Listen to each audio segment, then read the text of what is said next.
When's swimming? The pride Okay. and the joy that he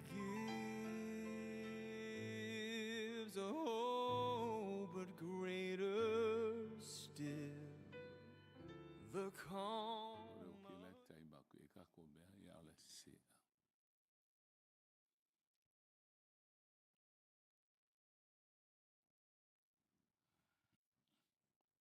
Ke la puno mai tau alo, whai tātou talo a.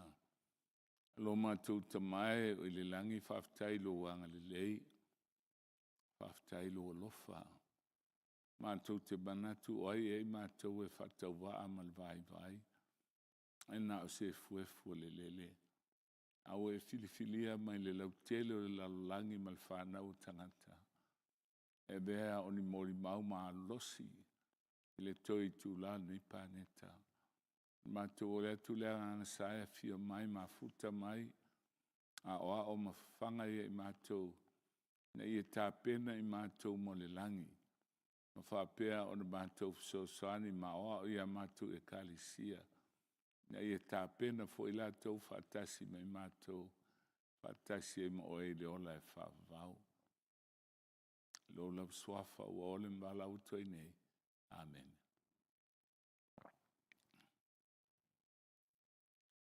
Sa tātou susu anafi le talo le li.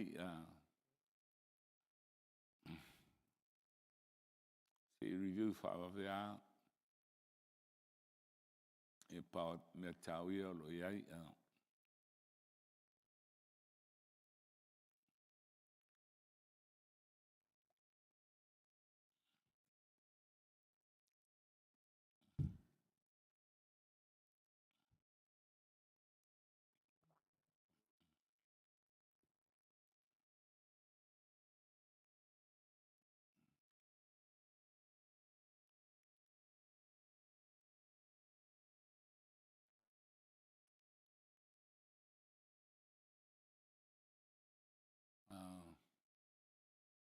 Pasia.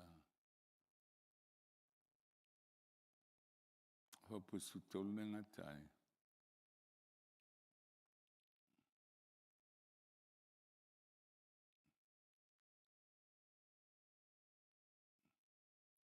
Ia si tatu te whamna whatasia mo mua. Mo tātou e sauni mai langi o tātou te liaina. Lo mātou tamae o le langi. Ka te liaina le tamao Yesu e le o tama pope. A le tamao Yesu le langi. A te talo la manatua. Wa uso tātou u malava a. Wele mfaina e te wina i lo loto. O ni mea leanga pe te ita i le tasi. Ai foi auto. Ola o mea le. Ma neil fe au na mai tau neil. Sunga le whawhiaenga ia. Ia tau mua. Ai to te mātau mai le pointa awala na si mai e tau mua. Whai mai ia. A e popole i tū sanga ma mea ia na lo whawai vai. Ai e te tali eina o ia mea wa umana si le fia tata mai langi. E te maua la i le whātua tua. O lona wenga, e te le popole te le tū sanga. Tau te iloi mawhanga. Wa e loa e provide le tua. E leila se me te pole ai ma e oi ai ma e mawhatia ai. Awa e tali tonu o louta mai le langi. O sauni tu mai lau tu sanga i ate oi. Paulal mei e mantua. Wale to e se loto leanga i lo loto. Wale se me te toita i se stangata. Ai sea. Wa mamalo loto langa o uso malava whanau le tua o te mawhatasi. Tātou teleina o ia o tātou mai le langi te mao Yesu wa suli la whatasi ma Yesu. Ma whana e te mantuel maule si so e tini. Kolo se mo mofa po suluona. Whai mai wa ia te ia le tumu a toa o le ainga atua. Le pao o le alo, le pao o le nganga pa ia, le pao o le tamaa. Wa ia te ia le tumu a toa. Ona e te tonu le ile tua. E provide le tua, le ile se me te pole ai a. Provide for fear. E te tatalo. Ta ule tua o te mana mea le tupele mo le tusanga. Wa e silfia. Ai fasino mai a tau. O le ala me fai. Ana fasino o tule le tua ia te oe. Mai koli a pai. Koli a la fai. Alue fai le melea. Fa tonu mai oe. O te mantua e tata no fai atu. Ia, na mana mial so sani. Ama te ni dinga se tavale. Te ni dinga se truck. O fai atu le ia. O le ala lau mea fai. Fai maile ia tau. O le loa, o le loa tau alo sua se la au ta. Alfa lave ele se taimi e fai ai. Fatu, ua koli a foa. Mai ele ai. Koli ai. Ia e kola ti a foa mo wal ta avale i a foa. Ta avale foa ia ele se ngata. Ia na mau foa ile o ta avale se manua alo ia ntupe tele. Ai, o le winga le a o le mea o le fatu tua. E te le pole e provide le tua. Si a mena le no sia so ia o tole le famtalanga il tau sale tau sawai. E popole o tu nai tamai se fulu a fema. Ai masina umol na tau sanga. E miliona lua se la uafe. Ele to ngia lo a repossess for sa. A te kola u le tua. Kola tu le tua. O mea te koli ai awa o tele seinin tupe o tele lo foi. Ai o la il te utu kola tua tonga. Fie se leni o ele ngalo e te ule. Le stemi anu kola tua e mai. To e se laus fulua. Fatu. Tonga e se laus fulua afe. Ai fa mai ele ai se laus fulua ta la. Ai tolu fa yaso. O fatu lo ele tua. Tele ilo pe fa fen fai. Ale la kola. Ia o kola tulo ina i se o salia tau ia. E ia la wa ngai fai. Luas fulu on masina na. Mo ovo il miliona luas se la wafe. Ele i fai tasi al tau sanga a to o fai. A fai le te pole lau tu sanga le ana le a fe. Va aso pe lua a fe.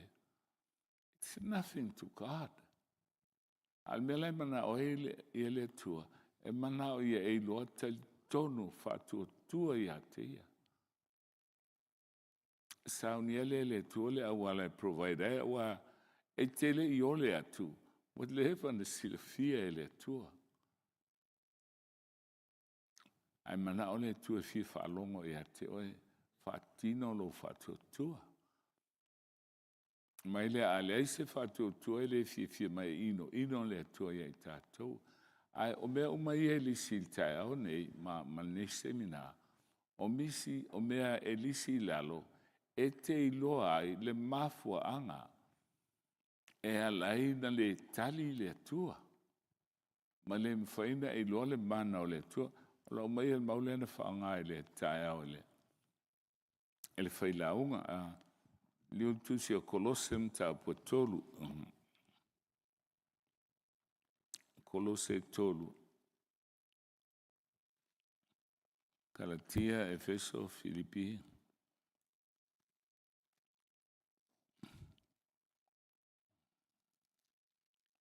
Galatia, Efeso, Filipi.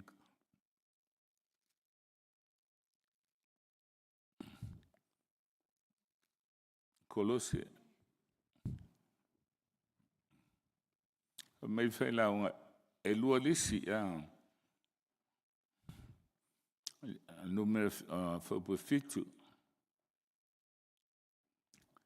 O tau foi no tau sa vari foi ana mua o tau no foi. A ono po nei tu ese o tau lavo ne mea uma. O le eita e vai la. O le eita. O le alme so ma le eita. O le lotoa.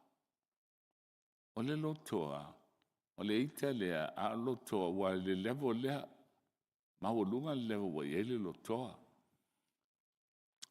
For instance, e ese mea tau o le eita I lotoa lua. A lotoa loa, wa fasi lotoa lua.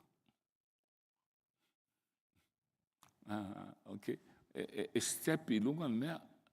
Ia ita lotoa. Le alare se me e soai. Ma fua mai e loto leanga. E ala na tele mea e te lotoa ai e leanga lo loto. A oila leanga, o tele o teimi e leanga e loto o lua. E toi wha manatu mai sa tani mea mai te itai mai masal saloai. I lo loto, wha pēnā foi fine ia le tane. Awa o tātou, misa tātou foi whiau, o tele o teimi, pe e alu lo wafu I se o tōlua. E te ono sai mai mea ista ngata. Ia na sa saale lo tōlua lo wafu. E a mata lai lo wita iai. A so lo le ma le fasi. Le lotoa na o sau fafo. A we foi o nai te ilo ilo pala ai. Ai sea, e te le alu e whaatino lo lotoa na e fasi se samalo. A fasi se fine. A wa e fasi atua e leisan me whaina tangi. E sao. Na masaale i ilo toa talo ilo pala ai. Ai te whaisia la lau hawa. Ia ilo he mafua mai. E le so wate. Mea nai whasia ili fine. Ai ele I whaipoipo mai e mātu o te ina I a te oe lau hawa. E whai mau polo tui. Ia hina o mai a te oe e te tausi iai. Ma wha pele iai. Ia, vai lau tau me soai a. Whai mai lo lea. Lotoa, loto leanga. O te lo teimi o loto leanga. E me te basa o salo e lo loto. Ia na mapuna e umale lunga na mea.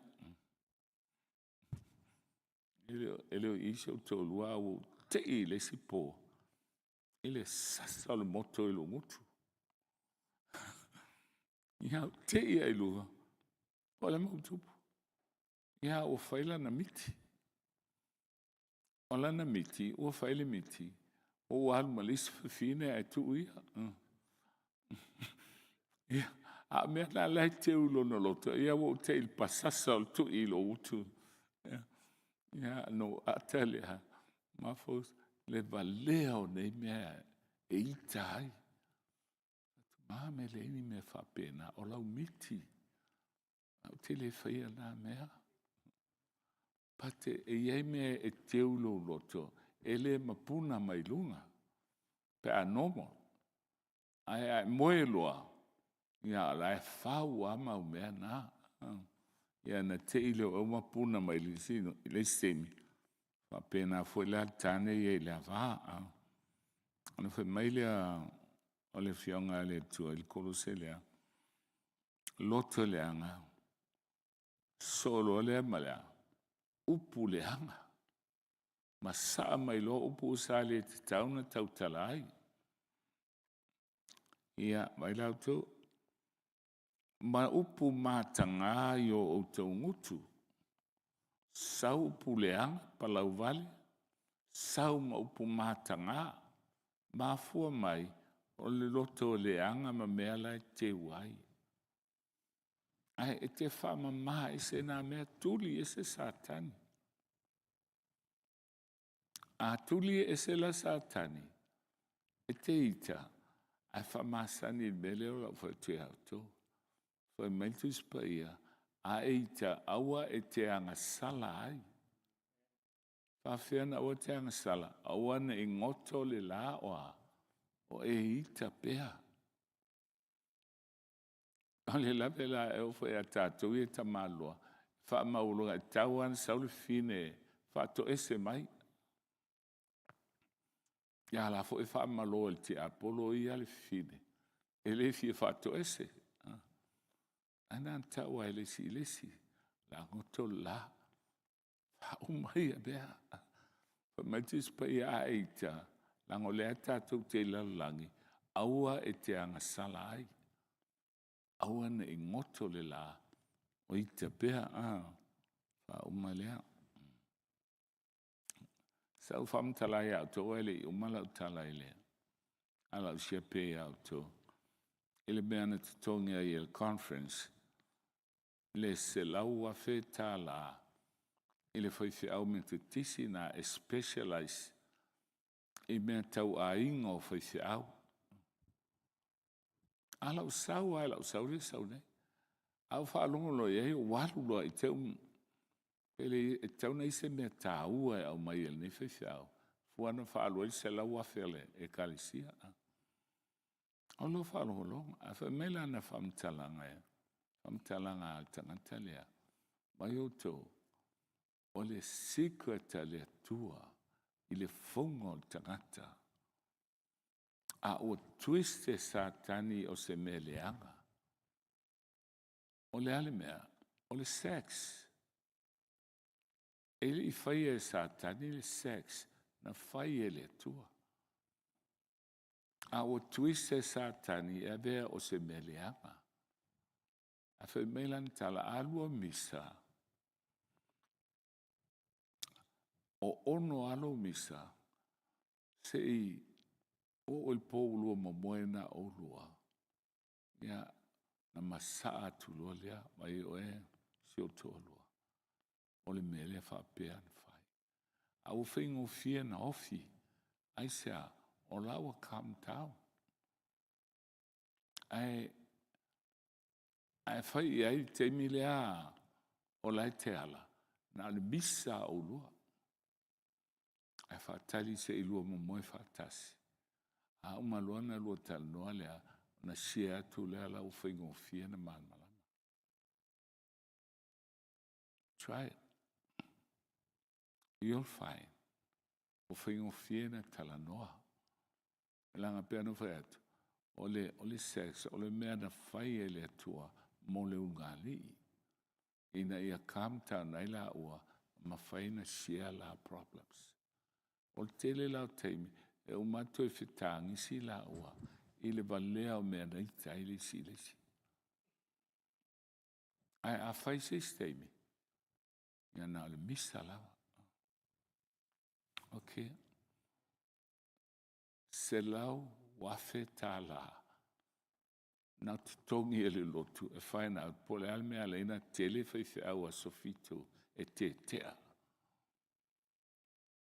Almea nana. Now, ne tipi ai lalo mo tātou la whaiwhiau. Tūtotas, we're under the same stress. Pe wesa fwilanga o le ma mafale venga e amo. But e te iloa taimi. The thing is timing.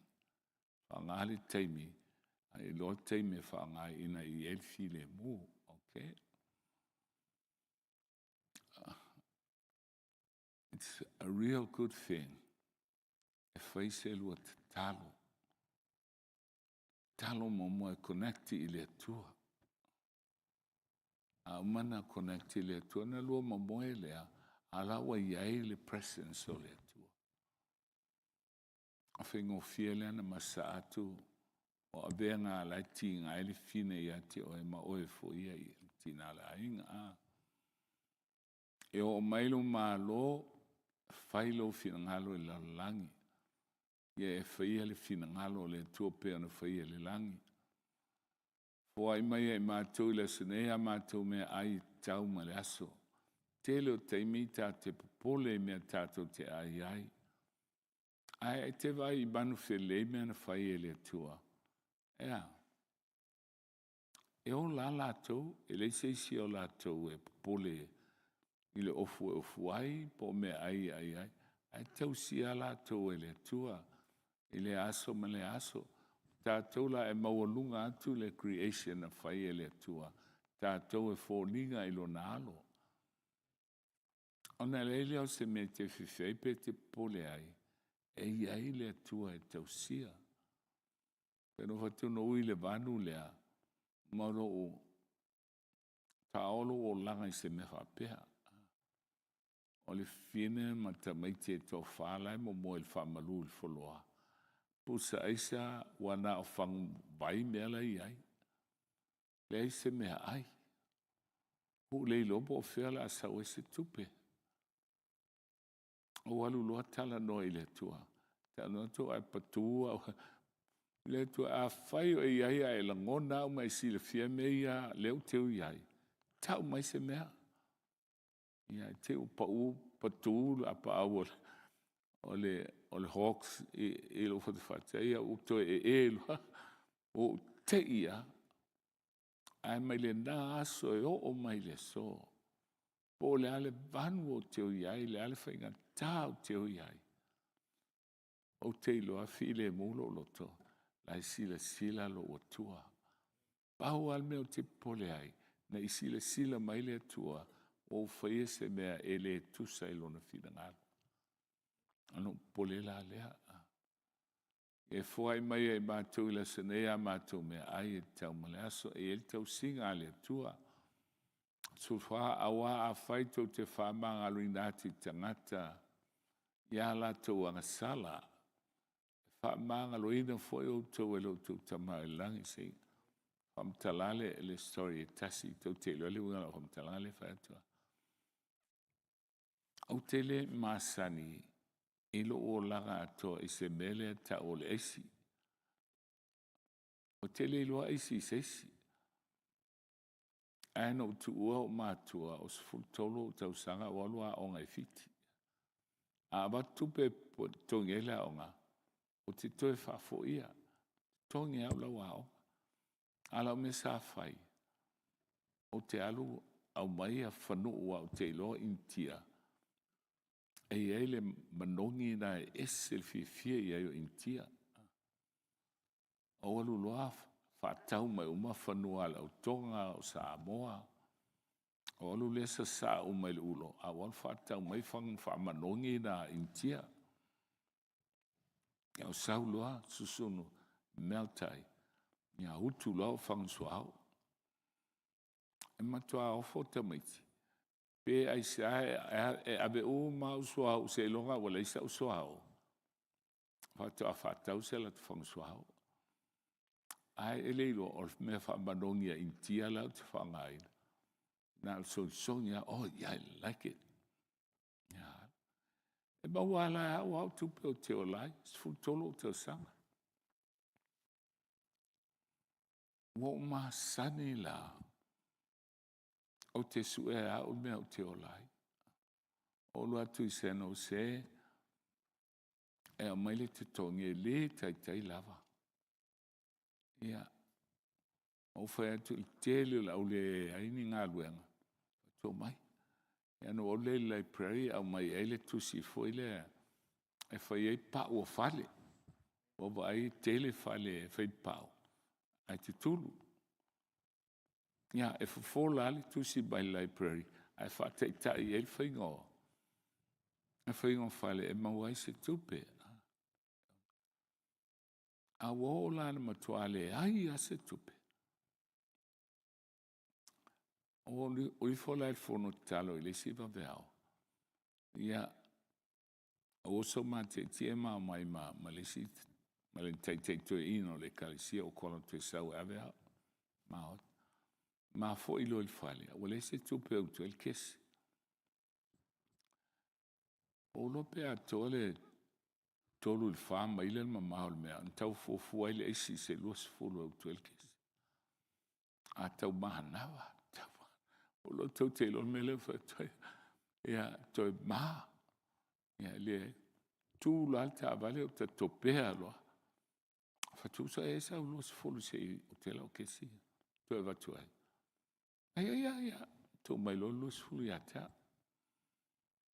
au te lo tu fa to le ile no tel matu ai o te lo tu le si tu a wala o le fa ile asfana o le sto ina le ekalesia ya lo tu la la ista mai kesia to o lo ile ai o tu le asfana o ai mo mai lo tu se libas futala ya na la o lo tu kes au te le fa ngale libas le lo se fulu le no isi ai but o name o mana o ia o ele tua o te lo to maulalo o le mela le na staka i nei o le lo me atapa i ai fa le tonu mai investment sia sa fa no fa mo i ai au te le lo ai si la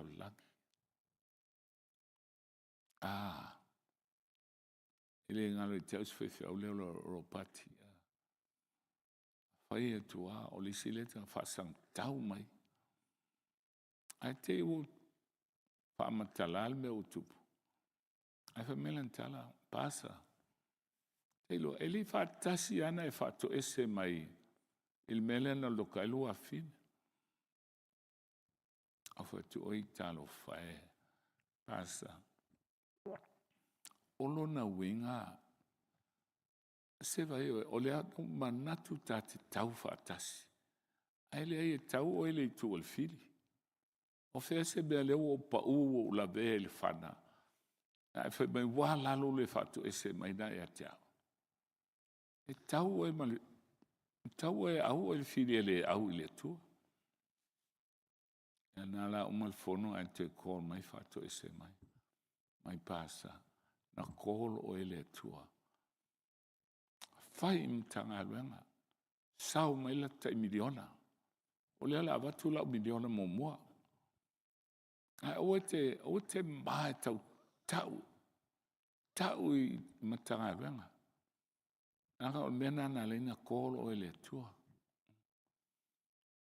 Ia, le taula na leana maua ele luas fulu miliona leana saufafu. Ai, ea oa o mai tātou ele tua, e teimi e tele iloa le pride la ia te oe. Ai, oa o ele tua. Ina ia ato o toa o na lei o le mea whainga ruenga. E te iloa whaalongo ele tua. E te iloa ustai le tua. Leo se mea e te pole ai. Awa whaitot whamangalo tangata i e iloa whamangalo. Pole ale anga leanga mai a te oe. E te alofa i ai. Ai sea. Langa ele o ia. A o sa tani i lai whapena mai ai. Ai whamangalo i ai. Na te le iloa. Antua whailu po Yesu, lo te mai whamangalo atu i ai la tau, wa la tau le iloa le mea wa la tau whaia. A lai whasioti Yesu, whamangalo.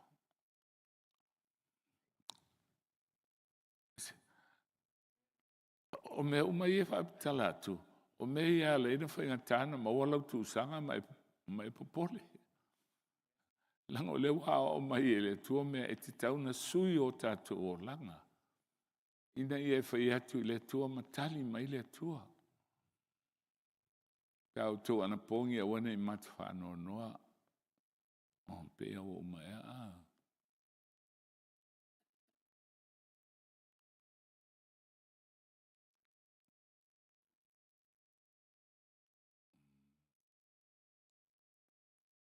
Sorry.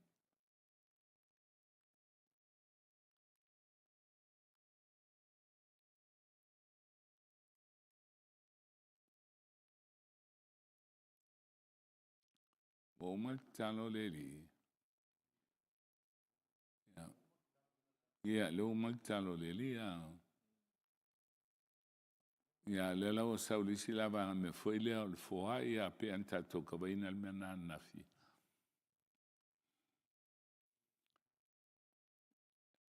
Aua tau te tolai oa, ai o tau tolai o mo o tau le langi ele o yese monga monga, o se ele whaamati ai, o le ale wingal na whamtalanga. Yese se iloa. Tolai oa e ele langi ele o yese monga ai, o se ele whaamati ai, O ta ua i e lo tole.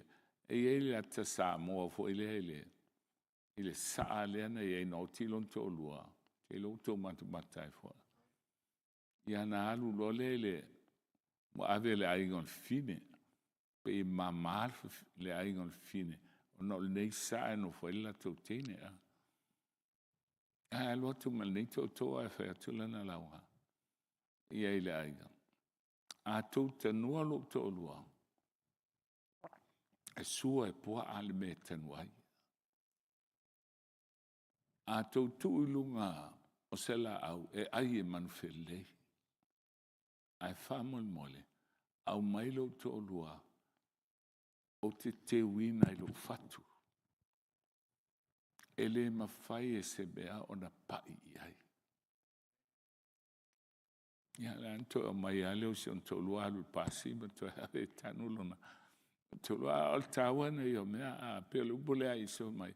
Aua ti to lua i o le o langa nei. Ai se a ele mea bonga ma le ele fam. E te awa saule whaaralawe aluatu, saule aluatu. Te awa uma o le po whena aviai. A whai mai e te uma utole oa i le langi. E iai o utou a toa mautolo. E teu i le langi. Teu whawhia i le langi. E ele whali tupe le langi. E whai e lau ti posi. O ti posi lana e whai tupe le langi. E ma whaina withdraw e oe. Pea e mana o mia le fsosani. Whawhia na withdraw te talo. E te talo atu la. A lai e tele le oa lai teu le langi e oe. Na e fwai i le atua. A lai ti posi da oe le langi. E lolo ti posi la lunei. Ia e alu pe alu fatu. Sau le mea alu atu, sau alu atu. Te tangotu wale se mea. Okay.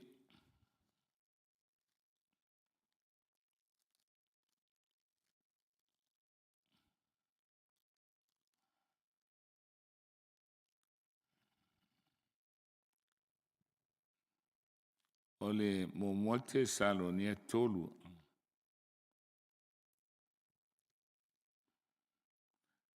Fau pulua o mato winati mo teolo to uso la ono fo ia le tua. Ole nga lue fatasi mai mato tala leia kiriso. E fatu mawina o to eia. Ma ia whamafan fanatu ia te uto. Ilo o to fatu tua. Ina nei whaanga e tia se tasi nei popua ngā. Wa o to lo o to fia i tātou. I lea lava mea. O lea le mea o to fia i tātou. To fia tātou i puapua ngā. O puapua ngā ia. E wha ta mau a inga i nai tātou. I le whātua tua i le tua. O anu pōsa i ei mātou i anu mātou.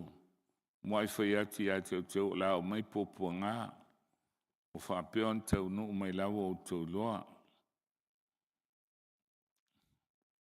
O le mea lea whaupue lima lea o te e o mo molte Salonia. O le mea lea na o lea tu e mwhai na o no sai. Na o ina atu lea e au ina ia o i lolo o tau whātua tua. Nei whaososo ina o tau e le whaososo. Whaolea o ngai nai lea o la mātou ngai ruenga.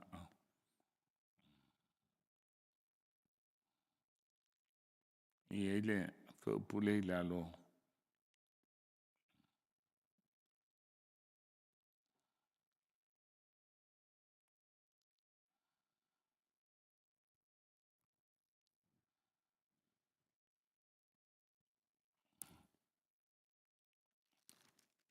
o le whamtalanga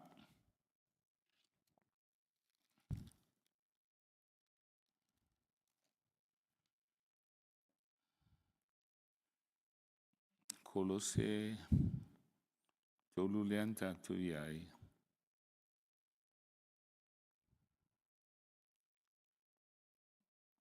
Whaupue su tolu i whapalpalea ma i whamanga loa i o tō. Pe a whaiwanga leanga se tasi. A le alofa e lau tua le mea uma. Fusi e pule. I pule foi file mo mai le tua i o tō loto. Le mele o wala winai o tō e whai matino e tasi. Ngai o tō sanga whaftai. I nofo le fionga ke riso i tonu i ante o tō i a tele lava. I le poto uma.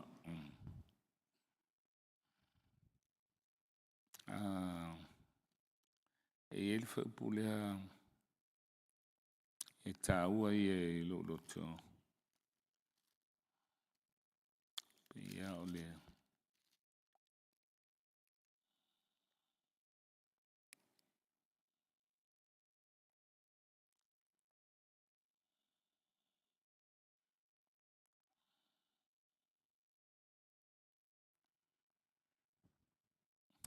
mai le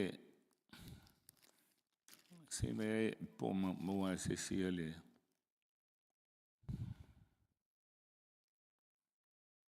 foi mai le famtalanga le o le famtalanga le apostolo toba tu foi upu mai o natu Timoteo ona wole mo se tu saloto mau le Tia Efeso Filipi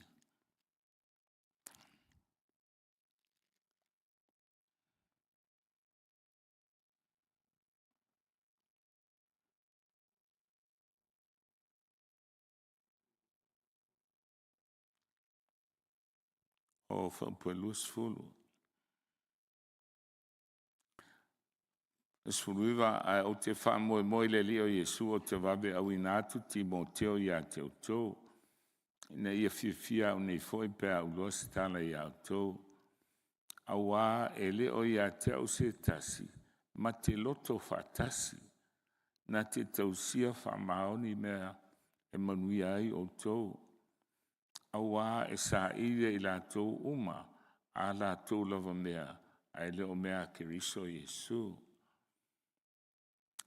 tau sifia e sel taua i lo tole o le whaupula me se ale a so o le so o le tele o whaiwhau o le su ube il tala lei whaanga le tofi e su e ala tau mea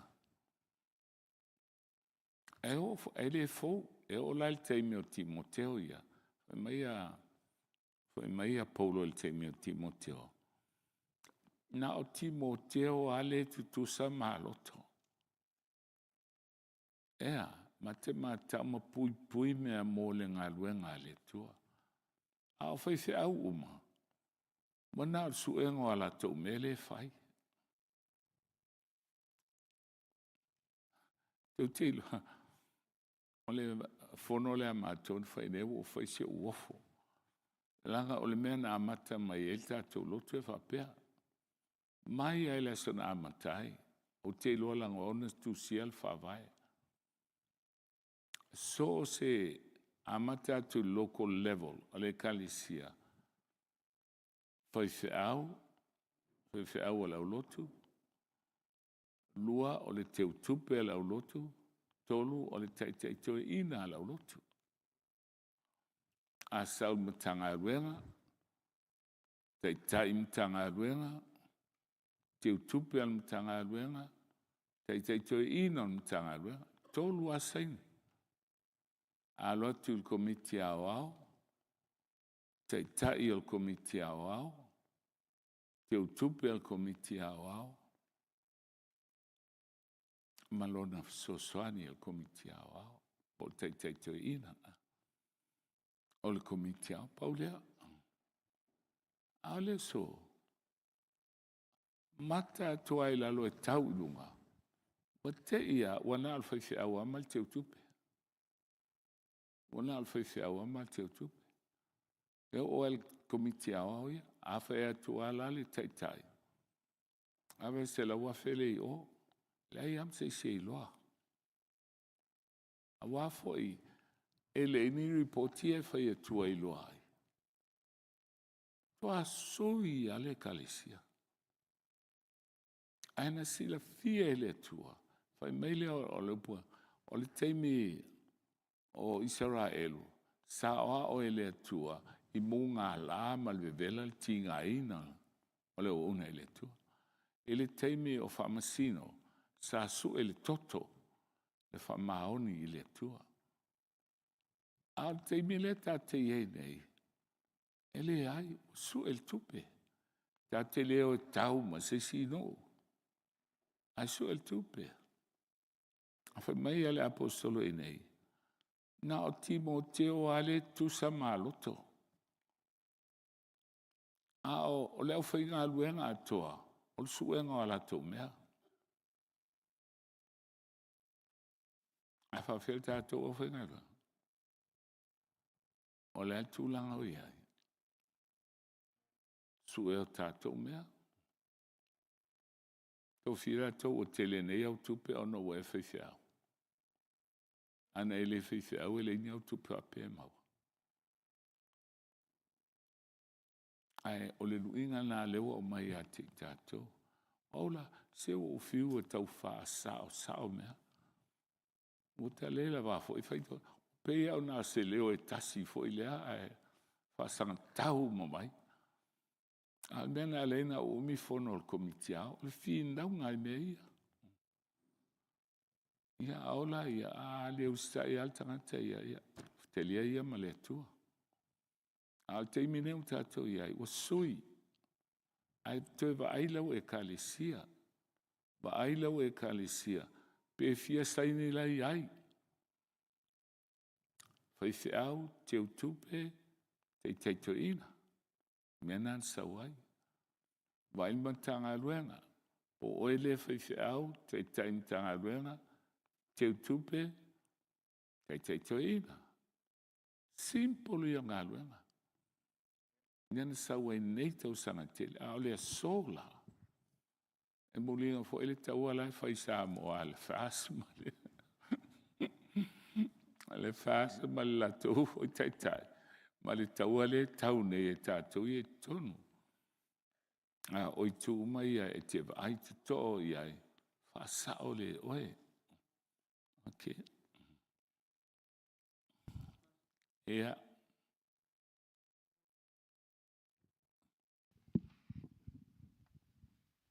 Langa whaile mako le songa ile I whai upu e tolu.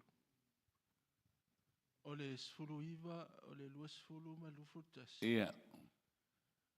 I ke o Ia. se mako. Ia, o whai akula ia ile, o le whai upu sfulu iwa mai. A wato tolo ai oa, o le lalo langi mo o tau. E yeri monga le ele maranga oi. Ai o mai fai polos for fai mai. A ia o tolo ai.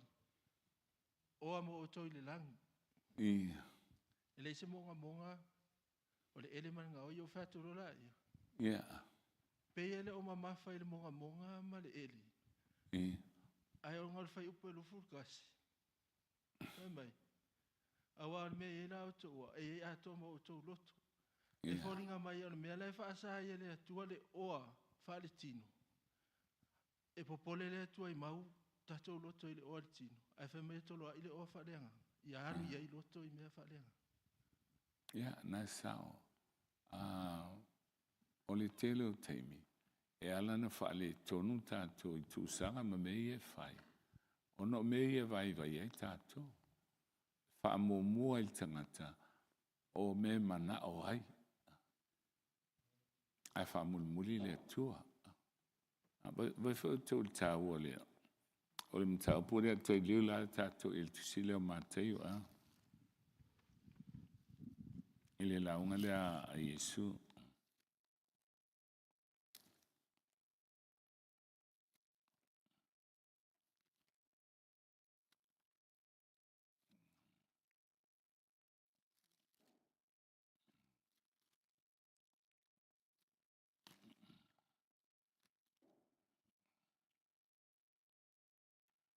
Awa whapulu tasi. Awa o le mea wa i ailo o tau oa.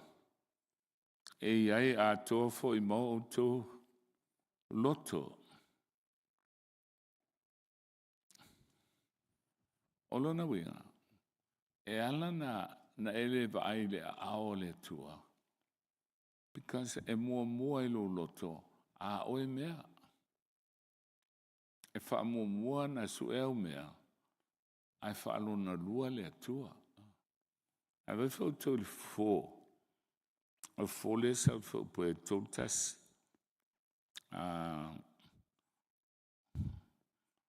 Tolu. A ia o tau mua isa ili malo le tua malana mea tonu.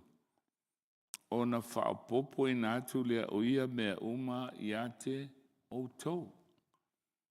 E leo whai mai la lea tua. E wha mua lea tua uma piriota. A whai mai lea tua o le mele tupu. E su e tangata la tau mea. A e muli lea tua. A whai mai la ele ai. E leo o le formula na. O le formula. Wha mua avel vai ngā lea tua ia. O nā lea. O na apa mai leo lea tua. Wha tumu mea mai te mana o ai. E te le mativa la. O e wha tau le. A wha longo TV ma la tau ia o le wha mai. O mati tiva tātou. Ono ne mea o lotu. Ona taofi lea ma whaleanga le fōa I mo lotu. Al formula le tua. E wha mua le tua. A velvaanga le tua. Ona e vai lea. Ele apa mai le tua. E tau I mai I te oe. Ma wha manuia I te oe. Wha mai a. O te le tala au. Ele foi no waru tala au pe ana fa pe o te fain tala au. Ono o tele o ngā luenga ma le venga ia tau. Ai, o tele pole, because o te loa, a o wha mua le tua, e tau sia o le tua. Tu sa le ia moe. Ai wha mua le tua, believe me, e tau sia o le tua. Ai o wha love tātou, e wha mua oe. Na leile o se tua, e so soani I te oe. Ia pelan ta oe e tau mua na le la, o na alo lolea, wa matana e mui le tua. Foi so o ne mea, na la iti mai a. Se yo ana e kiva pai. Ai langa e tele I loa wha mua le tua. Ia. Sauna? Ili foi upule sfulu iwa mare lua sfulu. Ia. Wai peo le foi upule sfulu iwa. O lai fai mai aua tau ti tolo a I mo o tau o la langi. Ia. Ai o fai upule lua sfulu. Ai tolo a I mo o tau o la langi. Ia. O na fai mai no lua sfulu tasi le mai tātou. Mai o le mei e ino le oa. Iei a toa foi mo tau. Lana e mamna mai e te auni fai upa sfulu iwa o oa I la langi o kupe mea umanga. Ar fai upura le lua sfulu. Ia. Po na reta utala fo I tupe toro a I le langi po o sisi koi ngā oe e. Spamon morea. Na sunga tekta. Ia. E lua fali tupe. Fali tupe la langi nei, e te wai au tupe. E iei lale monga I e tangata eli ono na winga. E sau wafa le rave. Sau le wha le luatu, sau le wha le luatu. E te bati vai lava. Ai awha mua le tua. Onunga mua ave mea le tua. Ona iei leo le wha manuianga le tua. Langa laisi le fie le tua. E le wha pea e ave ale a ailo aiga. E le wha pea ave a le se me teno fuai. Laisi le fie le tua o tātou mana mea. An me le mana o le tua. Po ai e mua i loto. Pe mua ia. Pe mua oe. A mua la oe mau mana mia. Ia e tu alo tino pala o e oi. A waile motu fale vela be sau. Ia. O lo vinga la le pule los putas. A wa o le mea o ia e o tau loto, o ia o tau oa. E ai ato fwe mo tau loto, lo vinga ala ina langina ka o ia uma fwe amaroko roko la. Na lawa mo mai. Ai ala lo ngi o le lalo uma ingi. I lalo nei. Te loli sangata o le oi ia. Ai ala na oi. O lai tau whaputul tupe. E o ai malato ai ngai tawhau i Amerika. Ai le se tu sanga e whaia. A whemei a te au. Langa o lai o le vacation o le van whai. Na mua le tuope na mua le vacation. Ai o le lave na o tātou. Tofu tātou ma walo tupe. Mua atu lai mai tātou mana o mia. Ai e la se me toe. Ta mantua leo le tua. A lefa mai le tua reverse. Fa mua mai au. Ano wa watu le ia te utou. O mea uma la tau te mana o mia. Tau manatu e o te leilo. O mea la tau te mana o mea. O mea le ata fuile o le. O le mele ntupu i manua i asola.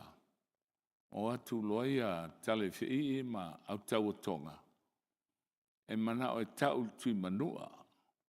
E maua lunga atu le tui tonga i lo tui manua.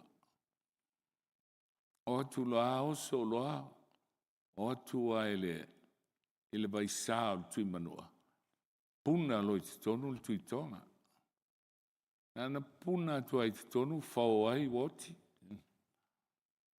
Ia pepese lo tonga. Tui tō ngai lo wali ie, tui tō ngai lo wali. Wa fiu e pepese o ti mo i al tui tonga. Ia mai lo tui manua. Sef sosani. A wha tui manua. O e sui tō pese. Pese. Tui manu ae lo wali. Tui manu ae lo wali. Ia o lo pepese tui manua lo wali. Leana tō e ola e lo tupo tonga. O e se lo manu au e loa. E sa ele la ua iai. Ele aulo na pawa iai. E whapena umale atol melea. Whai maile atua. O e te wha mua oe. Tui tō ngaelo wali ie. Tui tō ngaelo wali ie. Wha mua mai au. O le atu ae o lo wali oe. Te wha mua oe mea uma. Whai meilea o na outau i atu lea ma fua i ati auto. O mea uma i atu te mana oe. Ia. Pastor. Ia. Ma ngoi kere i alu se male maure. Ia. Pe whai wha mamlama tiri. Ono le pe e tā ua furi wha Britania po le asau wha mamlama ngai le. Ia. Pe o le Trisha ra e. Po le asau wha alau te renga le vaenga. O inga renga le tupe pe ia afia umai ma mea tā ua iro. Wha apuna mole pastor. Ia. E a fia umai al te leo mea peitai. I le teime o le unga leo o tato i ai. E matua manino alo pois. O le mea e eila o tau oa. Lai tau tala il tupe. O ina hai e tau loto. E foi al tele o tangata o ese malgaluenga. O lea, tu sanga. Ai la tele iloa. O le secret na le tua. E ilo ai tol galuenga. Ai le fo, ai le apostolo Paulo. E o ai lona taimi a mai Paulo. E le ai am seisiol nei au whai galuenga. Titu sa maloto. No whai galuenga o male ai. Na le suenga o la tau mea mei ai ai. Ao Timoteo, tu salona loto. Fa mo mua mea le tua. Ia whaftai pas, ua kawa whai koe fo i le mau. Ia le ngata la e sa o lele alau sau nganga o le tupe le taimi whai. Ia e pe o le si foi vai ngata ua. Ia o tangata pe ai foi la wha mua mua lo na whale. La i na oa ina, ia o isi me sidi o na tā ua lo na olanga. Ia e whaftai tele le ua mau atu. Po le fale, po le a, e ena e a o tupe. Amen. Ia whaftai. Aua o le fale whata o tupe. Po le ala lengo e ena e a o le mea lawa tasi. E pio no whatu. No a mata mai ai la amtanga i nei rotu. Ai o se teimi winga esel nei. Wo ia. Ia po le a wafo i wala e teu ia i lea watu peres. Ia whaftai pas. Se wentala. E fai whiau. E pule le awa mal tupe. O le awa e teua. E li si fai whiau. E whea loa i mal tustupe al lotu. E seini e ia le ngolo na tolua. Na whai e leo shopping al la to ai. Ai li si fai whiau. O le manato i a whai whale la vela to ai. E sau te utupe no fo mai ai seini si aki. E whai whale manato ai o me ala to ai. Te musula e whalau tele langa e tau teilo ai whai whiau o tau tale. Awa umma. O lau mamoe. Pastor. Ia. Mana mole lava ile. Ile mauale lusutas. Ia. E reo a fia i tātou tū sanga i e whai le maulea wha mana mole. Il whainga wa. Tātou tū sanga i e whai i le maulea lusutas ile. O me iai o tō oa e iai fo i mau tō roto. Oh, ia. Sure, e tātou tū sanga ia.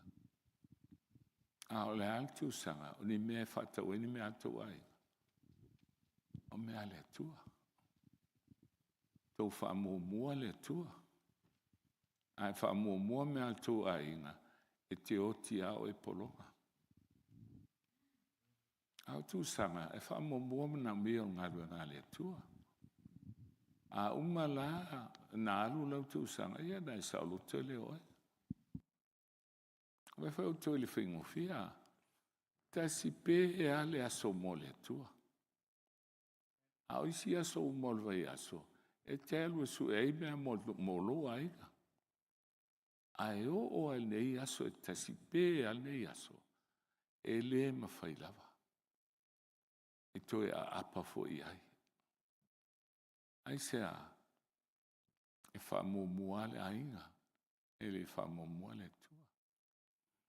Ona polonga i alea.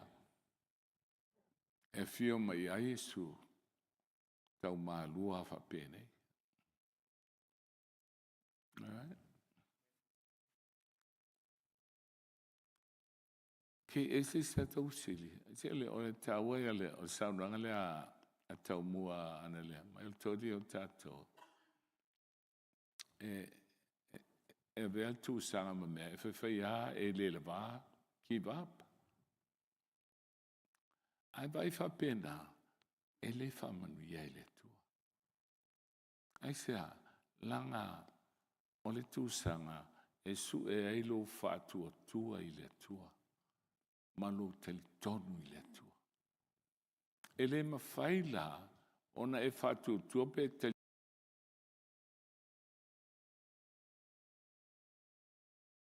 Bea, ia o ave ma le tua.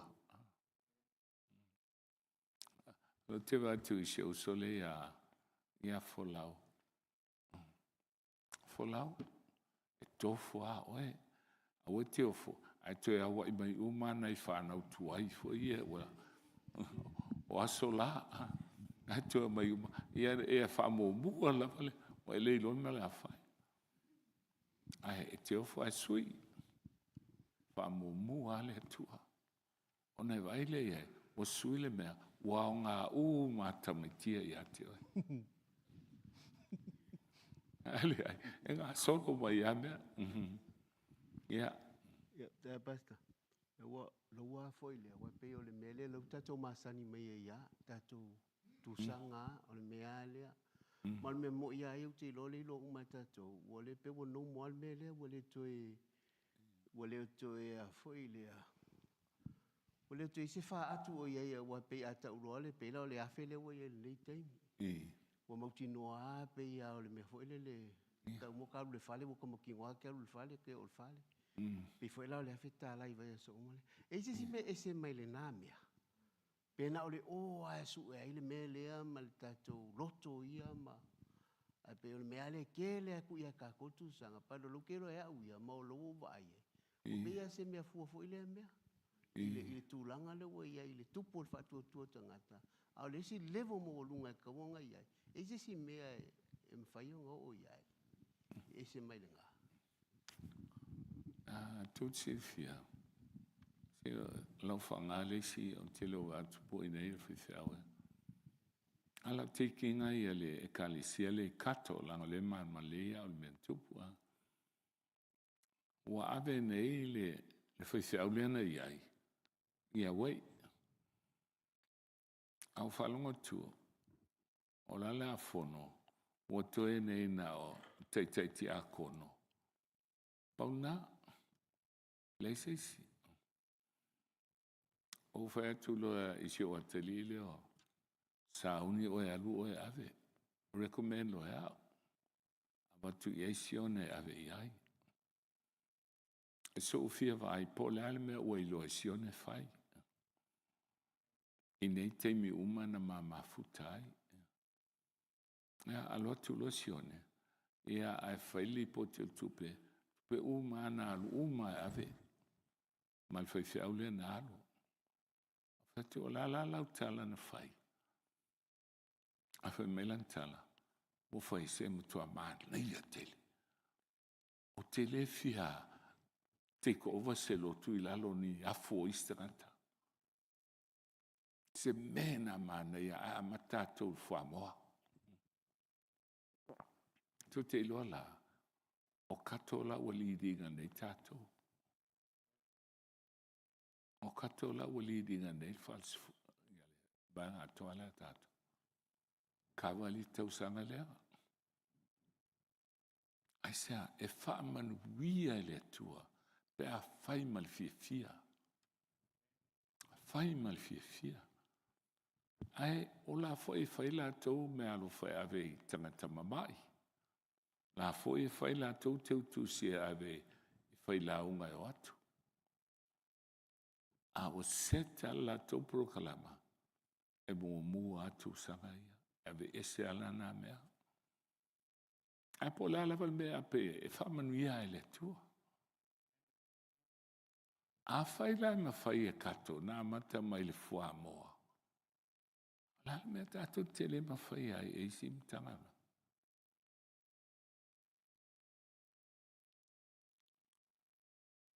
fiu ma fai tato tele ma fai na ma ai se ilonga e tel tonu iai al taua e lo tole o male lima mai ai le ngata i lea e mita i popoanga tu nei lo e tani elu wa pasial tu la fono e le mafaina to suia mai alo te tala al fa malama i Jerusalem sam faina peane e tu puni pe le sisi o ilo mai la wale loka o mal potu au te talo e le ilo la sisi fa mauni e sisi ale alo tu talo e ilo mai ha tangata le mela o tu po la o te talo ilo natua na ilo le leia tani ilo o le ai e le ona le mea lao iai ala filifili a pe ai e leina se iwa ai tangata i le mana o lo natua fa fe tu sanga o tu sanga o se mea lofa ta wana testa ilo tatou fatutua ma lo tatou talitonu i le tua ia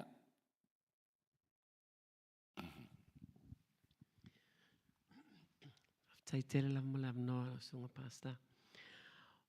o le fwai upu lea e mō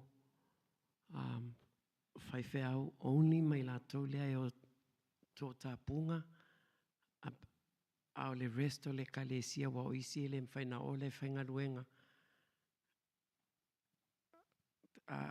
Tulo, I'm just asking because le pe mamafa mai na o whaiwheau ma leo vaenga le o tā la au. I mean, tulo, le whaingaruenga pe, where do we come in? I le mea le whamole. O po le alau me whai. Tātou ia whaingaruenga, po le alau me whai. E lua me whaia. Whai vai e lu te tongi e whai e lau tūsanga. A leo lea. So pe te mafo whau i se si au porokala mai whai. E sa waile extra income lea. Ka vai au tūsanga. Whai se whai au plate se sell. E whai o se si awala. Whai sa o mātou i le Trinity. Tui te ata mai ti uma e whai ngā ruenga. Ala lau tau whina o la tō, tipi o la tutongi. E le tūsala le malo si matala au. A lau tipi me sili la tō mwhia. E tu ese kawai la tō tūsanga. So e lewe pela na tala au, e le na tala au. Na fitilia le tō tala au, e luam e le tala au. E le ngata e te lefso sani mawai. Alisi me sili ni tawa. E te iloai alu e tala i tu i whale o ai. O le mele e paone o le e kalisia a e tala au. Te le pole po wheo langi e te alui ai. Tu sa pela tulvali le te ai o ise o ngā meo Amerika. Ana e alu aso e sau ili. Ia tu i whale o ai e tā maua o ngā ruenga. E te le mawala nā me e te le o tangata e wheo ai. Okay. Talnoi a Mikaele lea. A whai mai wa tele le tangata e tala au i o lola tō o i Colorado. Lesi stete. Lea i masa mo i Colorado. Ia au nā Colorado na momela tō miliona lea na mai. Alfa manianga nā le tuale ia tātou tala au. All right. Ue tātou a wā mea wa elo tō oa e iei a tō fo i mau tō loto. Tā ua lea peano whaitua. O whaitu i palasi mala tō mai. Tā mwhaitu siaki le leile. O le si mea tātou ia wa ia i el tupe loto. O le tele o teimi a tele le tupe sau. O tele fo i whaaru. Al me e pachet le tupe. Pachet tupe le e umala e ngata il whaaru.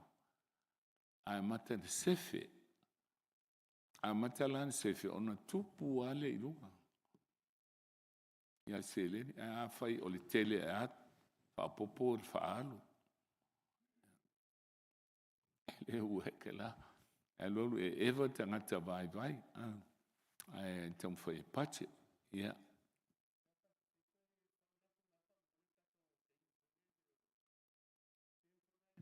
Kala kupe.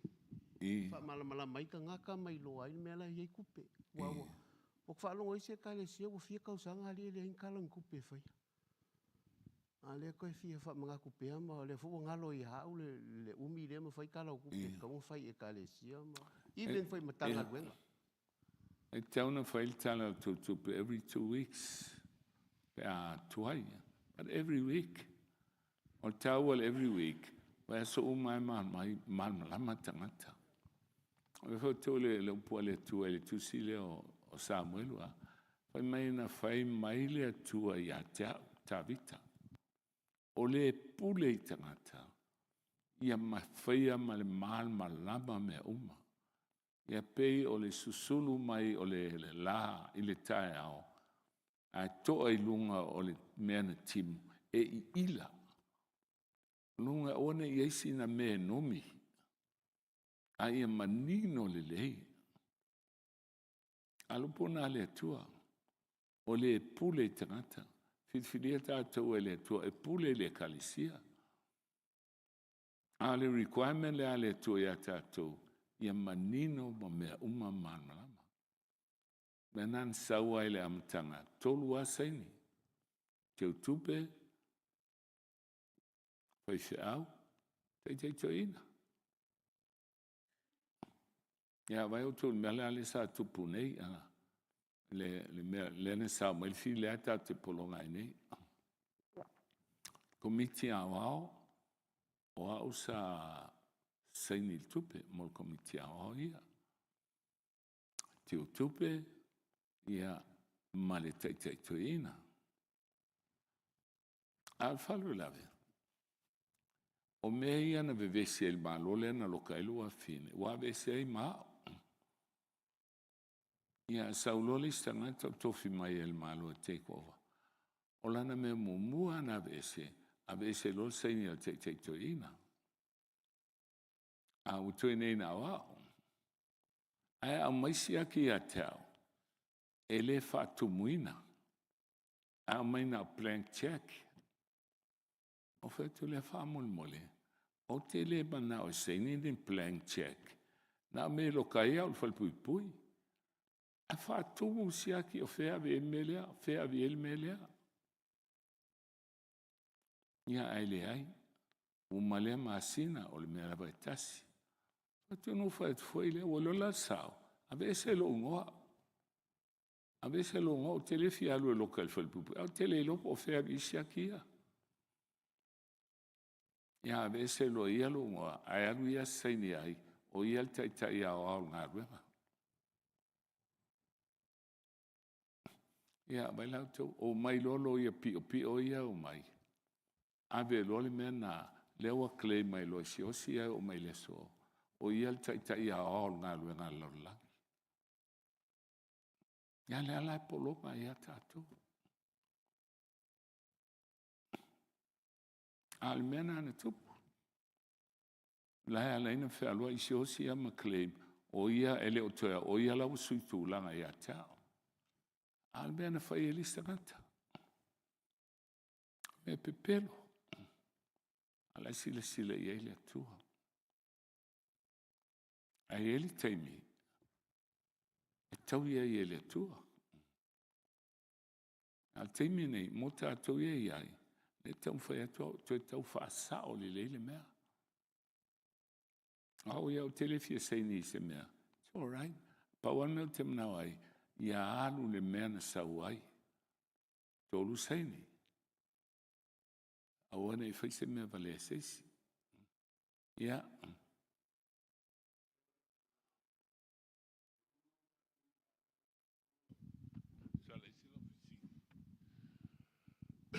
Tau a tene mera o e sao no i ai tolu saini.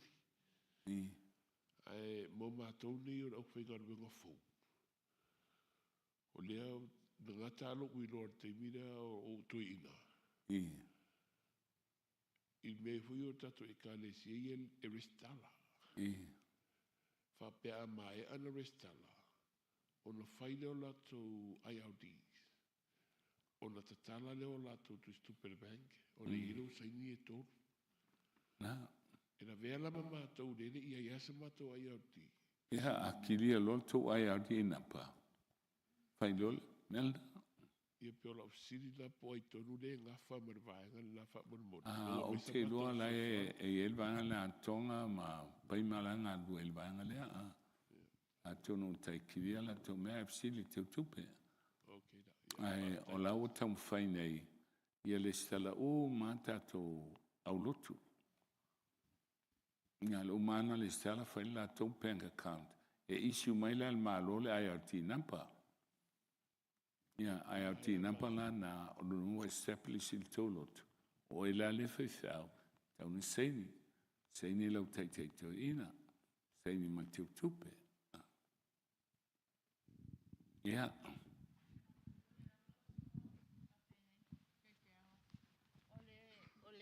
Mātou seini.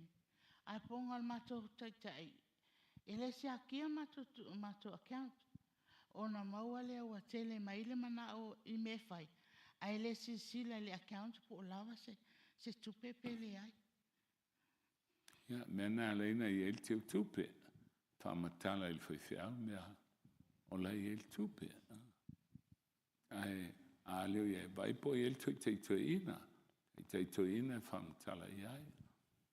Ai, o le whaiwhiau ia, o lo tiu tenu na momoa, o le siaki ale account. Se o mea se ato le mea na tula i mai listeimi. O te le mana o toi alu tua, ai, ele leinto lama i mea na tupu na fua ai whapene i tātou. Ai, e loa el teu tupe sai el teimi na, a o iai i nei, e siaki au le account. A siaki e tulola o misi, pola sofi o kolatu. Tai au les freile, ele o atoa i e tupe ia na alulunga la papa. Feo iai.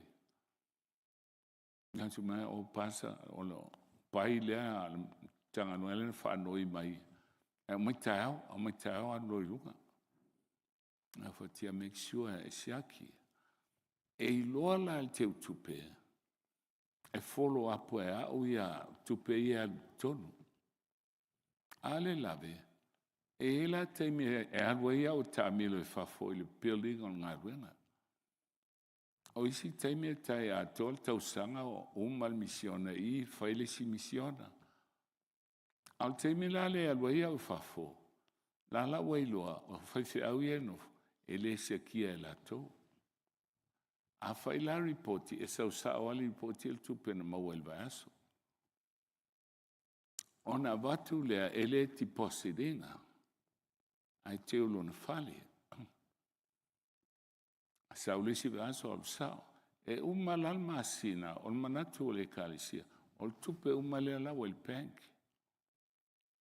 Ai lei ave ia pena se fulu tonu. A listo pe umala walu lana account. Se ilonga o toi foi mai foi. Ia foi mai o whapea wala okay. Wa wale to any report yo na me o pasi wa tolta o sa walo. Ori te lo el malo na momoa ori te na account. Ori te lo na account fi o fesa wel tu pe atolia. Ya ina lana mawai. Ya vai o to le tol filiata. Le ai ma se to ono le te o tupe. Ale lotu. Confessi il malo. No mato ngoia fo e mato tupe. Tau tino la e signed statement. To ono te tupe mal te tupe le. Ele prosecutina se tangata e to tasi. Tau fio fi o mal malo. Ai whangala to moli mauia. Tasi altana tana manao ia loka o au. Mai o au le chief o le mafia le la ua tupe fa. Ale lo au se mea. Le la ua am fo into o tu ngā lua ngai tu langa na. Ia le la ua ua tamai ua matana a o tato. Ai mwhai au se mea. O tau ia va ia le vaenga le o tau tiu tena va ai. Nanga o leo tato ia il taimi whai. Ya tele teta otola na me tu te feitai fa mangalo na me utuna alan fam talina o le sona taua awale fu tatu to ile vanu atas al te milane o tole wa yai pa wala me al fautu at se me fai a o topa o yai ora ma tatu a Pasa. ya Fa mole lava pasa. Se fa mani nonga mo lava ia fa mole le. Fa upule lo se fulu. ya Mai ai o to lo ai oa. Mo o to. ya E ma faino fa pe foi o te fanga ina Yesu le malia. Wa le fe mai foi kolose Paulia kolose yo to sa ili lunga I meo ye ke. Ina nei fesiri mai se tasi a whai o le o leo langa nei, le tau tala iai ia le mau o le tupe. E te tau, le tino, e te tau whaila ini I le langi. O le wingara la o whamatalanga. E whai ona o whangaina o Yesu, le oa leo le lang o le whewhe mai ia. Sure. Ia pe ola ofisiri ia. Ia, o le winga tonu nā e te teo mo e, peano whatu e lua bank, o le isi bank o le PNZ, e te alu te wai au tupe. Ai wha mai lupu ale atua, a teo le bank e lea, e iai le oa mal mōma, longa wa e iai whaale belave, e una i mai sātani a te oe. Ona e wha mō mua lea, ai wha muli le atua. Ai avela le penki le langi. E le ni monga iai. O Yesu le. That's right. E avele fa mo le tua. O ia lala na sila fia lo mana mea. A e to tuli le talo. Mfaina e tro mai penki na. Ia. Le fea kui Yesu ale whaakaua o mea ma ave makaka makiwa. Whaakaua o mea ma. Ave makaka makiwa o ngai maua leo le whaula inga o loa i le lang. I le esa mun mai kia. Pe yor su e nganga o le ofa lang yor mun a Yesu. Ia. Ia le upo Yesu. Ia. Le kau le ane sa Yesu le ase meu ke whai o ke moe leo lai whaava. Sorry, ele umam ma o leo si. Se te whaapu malau si. O le kau le ane sa kau le Yesu. Whamea o le ie. La se meu ke whai e moe leo lai whaava. Kakule Yesu. Aloe whaakaua o mea. Ave makaka makiwa. O nga e maua leo le whaula inga o loa i le langi. E peo i ngā le ka o mai, o su enga o le o le langi, e usika i le upo Yesu. Ai koe sau ma le simei ko mai, i le e sau, ma muri mai e kia. Kusai au ngai a Yesu, ai maua i le o wha langi. That's right. Oi foi oi. O le mea la sa amana tu e o tu la fono. Tu la fono ia e whai el melea, ia whai el melea. Le alana whai tu loa Yesu iai. Ia e tausi polo inga. Ia la tono la ua ma lewa na iel tali. Le li ia na o tausia na mea talu no lo titi. O le ala se si mea o toe. Saulo tali a Yesu.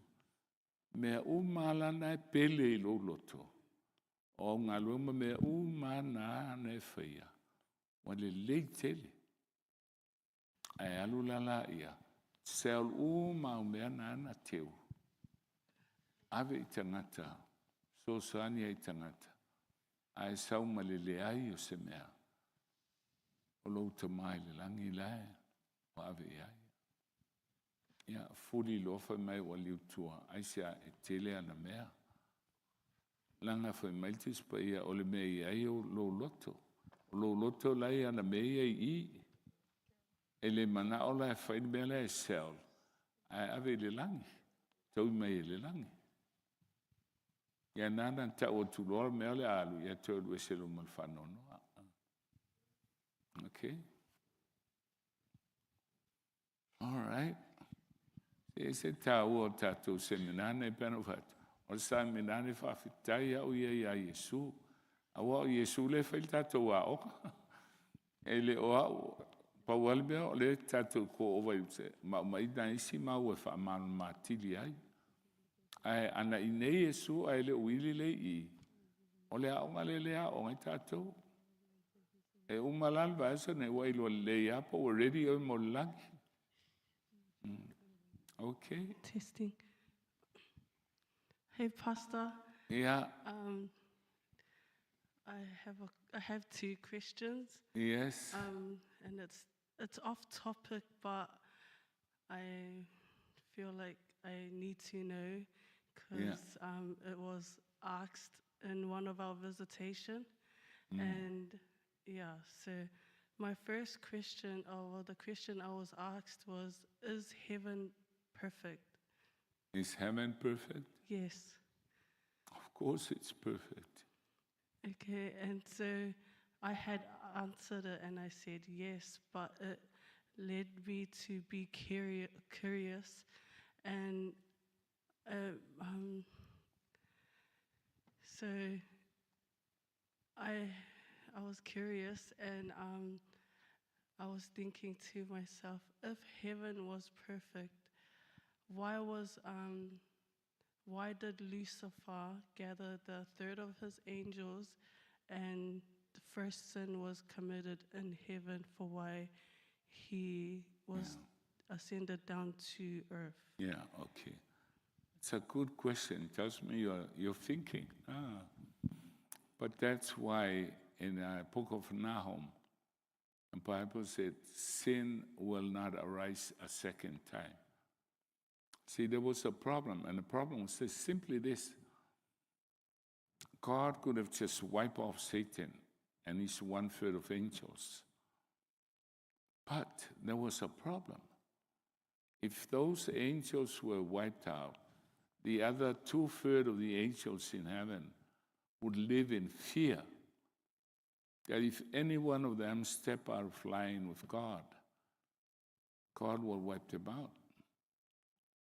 So obedience to God will be because of fear. But God is a God of love. So instead of destroying Satan, he allowed Lucifer to practice his belief. Because Satan's belief was this: if you take away all your laws and allow people and angels to be free to do whatever they want to do, then this will be a wonderful heaven. And 1/3 of the angels accepted that and followed Satan. So that's why God gave 7,000 years, 6,000 years of sin, and 1,000 years in heaven. He gave us time. But the Bible says after this time, everyone will know what sin is.